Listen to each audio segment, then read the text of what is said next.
तर आपण थेट जाऊयात नागपूरमध्ये कोरटकरची पत्नी पोलीस तक्रार देण्यासाठी पोहोचलेली आहे। तर कोरटकरची पत्नी पोलिसात तक्रार करणार असल्याची माहिती समोर येते। प्रशांत कोरटकर ज्यानं जीवे मारण्याची धमकी दिलेली होती इतिहास संशोधक इंद्रजीत सावंत यांना, त्याचबरोबर छत्रपती शिवाजी महाराज, छत्रपती संभाजी महाराज यांच्याविषयी अपशब्द वापरलेले होते आणि त्याच्यानंतर इंद्रजीत सावंत यांनी तर त्याच्या विरोधामध्ये गुन्हा दाखल केला। त्याचबरोबर राज्यभरातून त्याच्या विरोधामध्ये संतापाची लाट उसळलेली आहे। जरी कोरटकर हा फरार असला तरी आता त्याच्या कुटुंबियांना धमक्या दिल्या जात आहे सोशल मीडियावरून आणि त्याच्यानंतर कोरटकरची पत्नी ही पोलिसात धाव घेताना आपल्याला दिसून येते। पोलीस तक्रार ती करणार असल्याची माहिती समोर येते। ती या ठिकाणी पोहोचलेली आहे कोरटकरची पत्नी आणि आता तक्रारीमध्ये काय काय नमूद केलं जाणार तेही बघावं लागेल। कुटुंबाला धमकी येत असल्याचा दावा केला जातो। त्या पार्श्वभूमीवर संरक्षण वाढवून मागण्याची शक्यता आहे, कारण ज्या वेळेला ही धमकी दिलेली होती कोरटकरनं इंद्रजीत सावंत यांना, त्याच्यानंतर त्याने हा दावा फेटाळलेला होता। आपण कोणत्याही प्रकारची धमकी दिली नाही असं म्हणत स्वतःच पोलिसात तक्रार केलेली होती कोरटकरनं नागपूरच्या आणि त्याच्यानंतर त्याला सुरक्षाही पुरवण्यात आली होती। त्याचबरोबर त्याच्या घराच्या बाहेर सुद्धा सुरक्षा रक्षक तैनात करण्यात आले होते पोलिसांकडून। मात्र तो त्यानंतर सुद्धा फरार झाला आणि अजूनही सापडलेला नाहीये त्या धमकी प्रकरणानंतर। पण त्याच्या पत्नीला, त्याच्या कुटुंबियांना धमक्या येत आहेत सोशल मीडियाच्या माध्यमातून आणि त्याच पार्श्वभूमीवर कोरटकरची पत्नी आता पोलिसात पोहोचलेली आहे, तक्रार देणार असल्याची माहिती समोर येते। या तक्रारीमध्ये नेमकं काय काय नमूद केलं जातं ते बघावं लागेल। मात्र दुसरीकडे आपण बघितलं तर कोरटकरनं ज्या पद्धतीची भाषा वापरलेली आहे त्यावरून कोरटकरचा निषेध राज्यभरामध्ये केला जातोय। ज्या पद्धतीने त्याने छत्रपती शिवाजी महाराजांचा अपमान केलाय, त्यांच्याविषयी अपशब्द वापरलेले आहेत, त्याच्यावरून त्याचा निषेध केला जातोय आणि त्याच्या कुटुंबियांना सुद्धा धमकी येत असल्याची माहिती आहे। याविषयी अधिक माहितीसाठी आपले प्रतिनिधी उदय तिमांडे हे आपल्यासोबत नागपूरवरून जोडले गेले आहेत। उदय, काय सांगाल? कोरटकरची पत्नी पोलिसात पोहोचलेली आहे, सध्या काय प्रक्रिया सुरू आहे तक्रारीची? फराह, ज्या पद्धतीनं प्रशांत कोरटकर यांनी जे आहे ते इंद्रजीत सावंत यांना जीवे मारण्याची धमकी दिली होती आणि शिवाजी महाराजांच्या बाबतीत जे काही आक्षेपार्ह विधान केलं होतं, त्यानंतर सोशल मीडियातून मोठ्या प्रमाणात प्रशांत कोरटकर यांच्या परिवाराला ज्या आहेत त्या वेगवेगळ्या प्रकारच्या धमक्या येतात, अश्लील भाषेचा प्रयोग केला जातो आणि परिवाराच्या जीवाला धोका निर्माण झालेला अशा आशयाची तक्रार घेऊन जे आहे ते प्रशांत पवार यांची पत्नी पल्लवी पवार जी आहे ती नागपूरच्या बेलतरोडी पोलीस स्टेशनमध्ये आता दाखल झालेली आहेत आणि बेलतरोडी पोलीस स्टेशनकडे ती त्या संदर्भात ती तक्रार जी आहे ती केली जाणार आहे। खरं तर आपण पाहिलं होतं की ज्यावेळी हे सगळं प्रकरण दाखल झालं त्यानंतर नागपूर पोलिसांना जे आहे ते प्रशांत कोरटकर यांच्या कुटुंबियाला जी आहे ती सुरक्षा पुरविली होती। 2 पोलीस उपनिरीक्षक दर्जाचे आणि 8 कॉन्स्टेबल असे 10 जणांचा जो आहे तो बंदोबस्त जो आहे तो प्रशांत कोरटकर यांच्या परिवाराला पुरविला होता। मात्र गेल्या 2 दिवसापासून सोशल मीडियावर ज्या पद्धतीने टीकेची झोड उठवली जात आहे, त्यानंतर कुठेतरी जीवाला आणि कुटुंबियांना जो आहे तो धोका निर्माण झाला असल्याची ही तक्रार घेऊन जी आहे ती आता पल्लवी कोरटकर इथं पोलीस स्टेशनला पोहोचलेली आहे। त्यांचा दावा आहे की इंद्रजीत सावंत यांच्यामुळेच आमच्या जीवाला धोका निर्माण झालेला, त्यामुळे या तक्रारीमध्ये इंद्रजीत सावंत यांचा उल्लेख असल्याची देखील माहिती समोर येते। आता या सगळ्या बाबतीतली तक्रार जी आहे ती बेलतरोडी पोलीस स्टेशनमध्ये तक्रार घेतली जाते। या तक्रारीनंतर या तक्रारीमध्ये नेमकं काय आहे, काय त्यांची मागणी आहेत आणि या तक्रारीनंतर आता पोलीस या सगळ्या प्रकरणात कशा पद्धतीने घेतं हे अतिशय महत्त्वाचं असणार आहे। निश्चितच उदय, एक प्रश्न या ठिकाणी उपस्थित होतोय, धमक्या येत आहेत असं त्या म्हणतायत आणि त्याच्यानंतर कोरटकरने सुद्धा एक तक्रार दिलेली होती, मला सोशल मीडियावरून धमक्या येत आहेत, इंद्रजीत सावंत यांनी माझं नाव जाहीर केल्यामुळे असं म्हटलेलं होतं त्यावेळेला 4 दिवसांपूर्वीचा आपण घटनाक्रम बघितला तर, आणि त्याच्यानंतर त्याच्या घराच्या बाहेर पोलीस सुरक्षा पुरवण्यात आली होती। मग आता जेव्हा त्याचे कुटुंबीय तक्रार करतायत त्यावेळेला आणखी ती सुरक्षा वाढवली जाऊ शकते का? खरं तर जी आवश्यक सुरक्षा व्यवस्था आहे ती पोलिसांनी आधीच जी आहे ती पुरविलेली आहे। त्यांच्या घराला 2 उपनिरीक्षक आणि 8 कॉन्स्टेबल अशा 10 जणांचा स्टाफ जो आहे तो 24 तास देण्यात आलेला आहे। त्यामुळे इतकी सुरक्षा व्यवस्था जी आहे ती खरं तर पुरेशी आहे असं मत जे आहे ते तज्ज्ञांचं आहे। मात्र त्याशिवाय आता सोशल मीडियावरून ज्या काही धमक्या मिळत आहेत त्या धमक्यानुसार त्यांना मिळालेली जी सुरक्षा आहे ती घरापुरता मर्यादित आहे। मात्र सामाजिक जीवनात वावरत असताना, इतरत्र जात असताना देखील जीवाला धोका होऊ शकतो अशा आशयाची ही तक्रार असण्याची शक्यता आहे आणि स्वाभाविकपणे जनसामान्यांमध्ये ज्या पद्धतीनं प्रशांत कोरटकर यांनी शिवाजी महाराजांच्या बाबतीतली जी भाषा वापरलेली आहे त्यावरून संताप आहे. त्यामुळे आता या सगळ्या प्रकरणात, या सगळ्या तक्रारीनंतर पोलीस त्यांची सुरक्षा वाढविण्याचा निर्णय घेतं की आणखी काही दुसरे सुरक्षेमध्ये बदल केले जातात, हे पाहणं देखील तितकंच महत्वाचं असणार आहे. निश्चितच उदय, आणि आता जी थेट दृश्य आपल्याकडे दिसत आहेत त्याच्यामध्ये प्रशांत कोरटकरची पत्नी ही पोलिसात पोहोचलेली आहे. सध्या काय प्रक्रिया सुरू आहे, आणि दुसरं म्हणजे इथं पोहोचण्याच्या आधी काही प्रतिक्रिया त्यांनी दिलेली आहे का, आपलं म्हणणं मांडलंय का? अद्याप तरी त्यांनी त्यांची कुठलंही म्हणणं जे आहे ते मांडलेलं नाहीये. खरं तर प्रशांत कोरटकर यांची पत्नी एकटीच पोलीस स्टेशनमध्ये आलेली आहेत आणि आल्याबरोबर त्यांनी ते जे ड्युटी अधिकारी आहेत त्यांच्याकडे धाव घेतलेली आणि त्यांनी एक लिखित अर्ज त्यांच्या हातामध्ये आणलेला होता. तो लिखित अर्ज जे आहे ते आता पोलिसांकडे देणार आहेत. त्या लिखित अर्जामध्ये त्यांनी नक्कीच त्यांचे जे विधिज्ञ असेल त्यांची मदत घेतली असेल आणि त्या मदतीच्या आधारावर जे आहे ते हा सगळा अर्ज केला असेल. त्यामुळे आता या अर्जामध्ये काय आहे याची शहानिशा करून जे आहे ते पोलीस इथून पुढे या सगळ्या अर्जावर कारवाई करणार आहेत. निश्चितच उदय, मात्र या सगळ्यामध्ये आणखी एक मोठा प्रश्न उपस्थित होतोय. एकीकडे धमक्या येत आहेत प्रशांत कोरटकरच्या कुटुंबियांना, त्याच्यानंतर ते तक्रारही करतायत, मात्र प्रशांत कोरटकर नेमका कुठे आहे हे कोडं अजूनही उलगडलेलं नाहीये.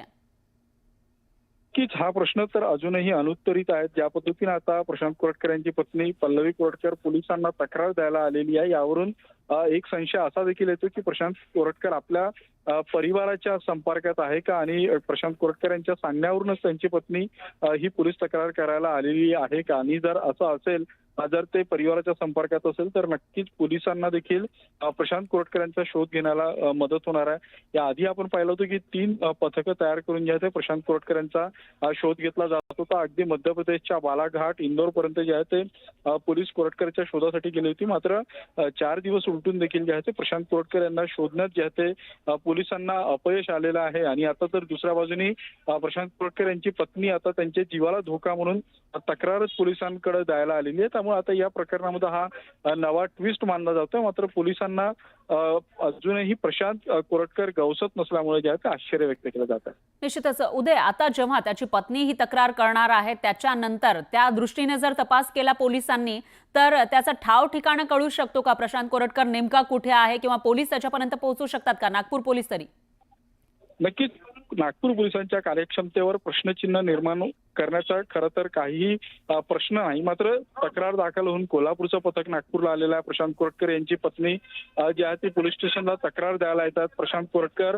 म्हणजे राज्यात नाही तर इतर राज्यात पळून गेलेला आहे. प्रशांत कोरटकर त्याच्या मर्सिडीजनं पळून गेलेला आहे. इतकी सगळी माहिती समोर येत असताना पोलिसांना तो बालाघाटला गेलेला आहे याची देखील माहिती येत असताना हायटेक असलेली नागपूर पोलीस, सोशल मीडियावर ऍक्टिव्ह असलेली नागपूर पोलीस अद्यापही प्रशांत कोरटकरचा शोध काय घेऊ शकले नाही, हा प्रश्न मात्र आता या निमित्तानं कायम राहतोय. कारण अनेक सायबर गुन्ह्याचा शोध जो आहे तो नागपूर पोलिसांनी याआधी घेतलेला कौतुकाची थाप देखील नागपूर पोलिसांच्या पाठीवर याआधी देखील पडलेली. आणि असं असताना हायटेक तपास का केला जात नाही आणि प्रशांत कोरटकरचा ठाव ठिकाणा शोधण्यात नागपूर पोलिसांना का अपयश येतो, हा प्रश्न नेहमीच हा प्रश्न जो आहे तो नेहमीच कायम असणार. निश्चितच एवढा कोणत्या पद्धतीची टेक्नॉलॉजी तो वापरतोय की तो पोलिसांना 4 दिवसात सुद्धा सापडत नाही, असा सवाल तर आहेच. आता आपण या तक्रारीवर येऊयात. याच्याविषयी बोलायचं झालं तर थोड्या वेळापूर्वी कोरटकरची पत्नी इथं पोहोचलेली होती. काही बातचीत झाल्याचं आपल्याला पाहायला मिळालं. त्यांच्या हातामध्ये लेटर सुद्धा दिसून आलंय आणि त्यानंतर त्या सरळ वरच्या मजल्यावर गेल्या होत्या पोलिसांसोबत. तर सध्या याविषयी तुम्हाला या प्रक्रियेविषयी काही माहिती मिळू शकली आहे का? अगदी खरं आहे. प्रशांत कोरटकर यांच्या पत्नी थोड्या वेळी ज्यावेळी बेलतरोडी पोलीस स्टेशनमध्ये दाखल झाला त्यावेळी त्यांनी कुठलीही पूर्वसूचना या सगळ्या संदर्भात पोलिसांकडे दिलेली नव्हती. त्यामुळे पोलीस या सगळ्या बाबतीत अनभिज्ञ होते. मात्र ज्यावेळी पल्लवी कोरटकर पोलीस स्टेशनमध्ये आल्या त्यावेळी त्यांनी आपली ओळख पोलिसांना करून दिली आणि सोबत आणलेला एक लेखी अर्ज पोलिसांना दिला. त्यानंतर पोलीस स्टेशनमधल्या इतर कामाला जी आहे ती त्याला कुठलीही विस्कळीत होणार नाही यासाठी जे आहे ते आता पोलिसांनी प्रशांत कोरटकर यांच्या पत्नीला वरती म्हणजे वेगळ्या सेलमध्ये नेलेलं आहे. आणि जी तक्रार आणलेली आहे ती तक्रार ची शहानिशा जी आहे ती पोलिसांकडून केली जात आहे. त्या तक्रारीमध्ये नेमकं काय केलेलं आहे, कारण जी माहिती मिळते त्यानुसार त्यांच्या जीवाला धोका ही तर तक्रार आहे. मात्र हा धोका जो आहे तो इंद्रजित सावंत यांच्याकडून असल्याची त्या तक्रारीत नोंद असल्याची जी आहे ती माहिती समोर येते. त्यामुळे या प्रकरणाला कुठेतरी कलाटणी देणारी ही तक्रार असण्याची शक्यता आहे. त्यामुळे आता पोलिसांकडून जी आहे ती ही सगळी तक्रार वाचली जाईल. ते त्याच्या बाबतीत काय नेमकं त्यांचं म्हणणं आहे, लेखी तक्रार असली तरी त्यांच्याकडून सगळी माहिती घेतली जाईल. नेमका कुठल्या पद्धतीने जीवाला धोका आहे, सोशल मीडियावर कुठल्या पद्धतीच्या धमकी येतात किंवा त्या कोणाकडून येतात याची शहानिशा पोलिसांकडून केली जाईल.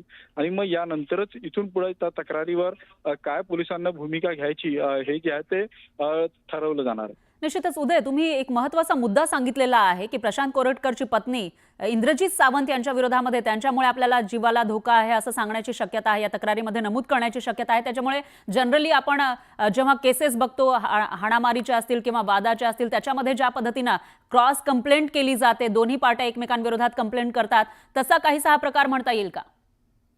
अगदी खरंच आहे, तशाच पद्धतीचा हा प्रकार आहे. कारण प्रशांत कोरटकर यांना सुरुवातीलाच भूमिका घेतली होती की ती माझी ऑडिओ क्लिप नाही, मार्फ आवाज केलेला आहे आणि माझी बदनामी या सगळ्या प्रकरणामधून केली जाते. त्यानंतर प्रशांत कोरटकर यांना एक लेखी तक्रार जी आहे ती बेलतर्डी पोलीस स्टेशनमध्ये देखील दिली होती की माझ्यासह माझ्या कुटुंबाला, माझ्या घराला धोका आहे. आणि त्या तक्रारीनंतर जी आहे ती पोलीस सुरक्षा जी आहे ती त्यांना पुरविण्यात आली होती. आणि काल ज्यावेळी प्रशांत कोरटकर यांच्या विरोधात नागपूरच्या बेलतर्डी पोलीस स्टेशनमध्ये गुन्हा दाखल झाला, तो गुन्हा दाखल झाल्यानंतर आज सकाळी प्रशांत कोरटकर यांच्या पत्नीनं पोलीस स्टेशनमध्ये येऊन त्यांच्या जीवाला धोका असल्याची ही तक्रार देणं आणि तो धोका इंद्रजीत सावंत यांच्याकडून असल्याची तक्रार देणं नक्कीच या सगळ्या प्रकरणामध्ये कुठेतरी जे आहे ते ट्विस्ट आणण्याचा प्रयत्न केला जातोय. या सगळ्या प्रकरणाचा तपास भरकटविण्याचा प्रयत्न केला जातोय का, ही शंका या निमित्तानं आता उभी राहते. पण उदय, आणखी एक महत्त्वाची गोष्ट, आपण जर इंद्रजीत सावंत यांची बाजू बघितली तर त्यांनी जी तक्रार केलेली आहे आपल्या जीवाला धोका आहे याविषयी त्यांनी नमूद केल्याचं स्पष्टपणे दिसत नाहीये. पण छत्रपती शिवाजी महाराज असतील किंवा संभाजी महाराज यांच्याविषयी अपशब्द वापरल्याचं त्यांनी त्याच्यामध्ये नमूद केलेलं होतं. खरं तर हाच या सगळ्या प्रकरणातला एक मोठा ट्विस्ट आहे. कारण शिवाजी महाराजांच्या बाबतीत ज्या पद्धतीचा, ज्या भाषेचा उपयोग जो आहे तो प्रशांत कोरटकर यांनी केला होता आणि त्यानंतर कोल्हापूरमध्ये येऊन हत्ती खाली देण्याची धमकी जी आहे ती इंद्रजीत सावंत यांना दिली होती. आणि त्यानंतर ज्यावेळी इंद्रजीत सावंत यांच्याकडून या सगळ्या प्रकरणाची तक्रार जी आहे ती पोलिसांना करण्यात आली, त्यानंतर प्रशांत कोरटकर यांनी तो मी नव्हेच ही भूमिका घेतली होती, माझा तो आवाज नाही, मी अशा पद्धतीचा धमकीचा कुठलाही फोन इंद्रजीत सावंत यांना केलेला नाही. AI तंत्रज्ञानाचा वापर करून जे आहे ते माझ्या नावाचा याच्यात उपयोग केला जातो असा दावा जो इंद्रजीत सावंत यांनी केला होता तो खोडून जो आहे तो प्रशांत कोरटकर यांनी लावला होता. आणि त्यानंतर ते भूमिगत झाले. त्यामुळे पुढचे म्हणजे आता 4 दिवस झालेल्या प्रशांत कोरटकरची या सगळ्या बाबतीत कुठलीही प्रतिक्रिया समोर आलेली नाही. पोलीस त्यांच्या शोधकार्यात आहे, मात्र ते नेमके कुठं लपून बसलेले आहे हे देखील कळत नाहीये. आपण पाहिलं होतं की मराठा संघटनांनी आक्षेप घेतला होता की जर प्रशांत कोरटकरांनी तो फोन केलेला नाहीये, त्यांचा आवाज माफ केलेला आहे, तर मग त्यांना पळून जाण्याची गरज काय.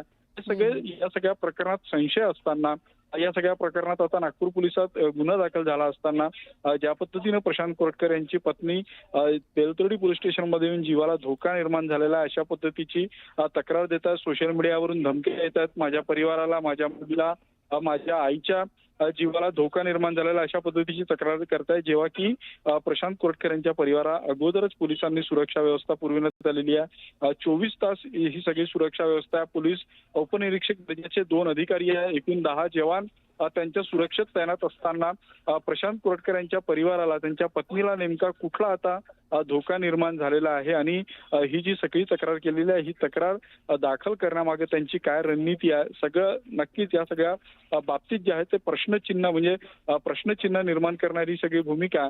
मात्र ज्या पद्धतीनं आता आम्ही काही लोकांच्या भावना जाणून घेतल्या त्या पद्धतीनं कुठंतरी हा तपास भरकविण्याचा प्रयत्न जो आहे तो प्रशांत कोरटकर यांच्या मार्फत, त्यांच्या परिवाराच्या मार्फत केला जात असल्याची टीका जी आहे ती आता केली जाते. निश्चितच हाच माझा पुढचा प्रश्न आहे उदय, ज्या पद्धतीनं या एका प्रकरणामध्ये एवढ्या साऱ्या तक्रारी दाखल होत आहेत, आधी तर प्रशांत कोरटकर विरोधामध्ये तक्रार दाखल केली होती कोल्हापूरमध्ये, त्याच्यानंतर कोरटकरने नागपूरमध्ये तक्रार दाखल केली आणि त्याच्यानंतर नागपूरमध्ये त्याच्या विरोधामध्ये तक्रार दाखल झाली आणि आता त्याची पत्नी ही इंद्रजीत सावंत यांच्या विरोधामध्ये तक्रार दाखल करताना दिसते. या सगळ्या ज्या तक्रारी आहेत एकमेकानंतर एक अशा या तक्रारी दाखल होत आहेत, तर याचा कुठेतरी आरोपीला फायदा होईल असं आपल्याला म्हणता येईल का? नक्की असं म्हणायला काही हरकत नसणार आहे. कारण ज्या पद्धतीनं कोल्हापूरमध्ये या सगळ्या प्रकरणात गुन्हा दाखल झाला होता, त्यानंतर काल नागपूरच्या बेलतर्डी पोलीस स्टेशनमध्ये 0 ही तक्रार दाखल झालेली आहे. त्यामुळे या सगळ्या प्रकरणाचा तपास आता नागपूर पोलिसांकडून समांतर केला जाणार असला तरी हा खटला जो आहे तो कोल्हापूरमध्ये चालण्याची दाट शक्यता आहे. त्यामुळे जर हा जर खटला कोल्हापूरमध्ये चालला तर कुठेतरी प्रशांत कोरटकर यांच्या अडचणी वाढतील, कारण त्यांना कोल्हापूरला जावं लागेल. तिथल्या नागरिकांच्या भावना ज्या आहेत त्या अतिशय तीव्र आहेत. त्यामुळं कुठेतरी प्रशांत कोरटकर अडचणीत येतील ही भीती त्यांना आहे आणि त्यामुळं कुठेतरी हा खटला नागपूरमध्ये कशा पद्धतीने आणता येईल असा प्रयत्न जो आहे तो कोरटकर यांच्याकडून केला जाणार आणि त्याचाच भाग म्हणून जे आहे ते नागपूरमध्ये आता जीवाला धोका, विशेष करून महिलांना म्हणजे त्यांच्या पत्नीला, मुलीच्या आणि आईच्या जीवाला धोका निर्माण होतो अशा पद्धतीची तक्रार करणं आणि जर या तक्रारीवर पुढे कारवाई होऊन जर गुन्हा दाखल झाला तर नक्कीच हे प्रकरण जे आहे ते कोल्हापूर आणि नागपूर अशा 2 कोर्टामध्ये जे आहे. बरोबर आहे उदय. त्याच्यामुळे आता पुढे नेमकं याच्यामध्ये काय होतं आणि या टेक्निकल गोष्टी बघता प्रशांत कोरटकरला याच्यामधून काही दिलासा मिळतो का तेही बघावं लागेल. याविषयीची अपडेट आपण घेत राहूया. धन्यवाद तुम्ही दिलेल्या या सविस्तर माहितीसाठी.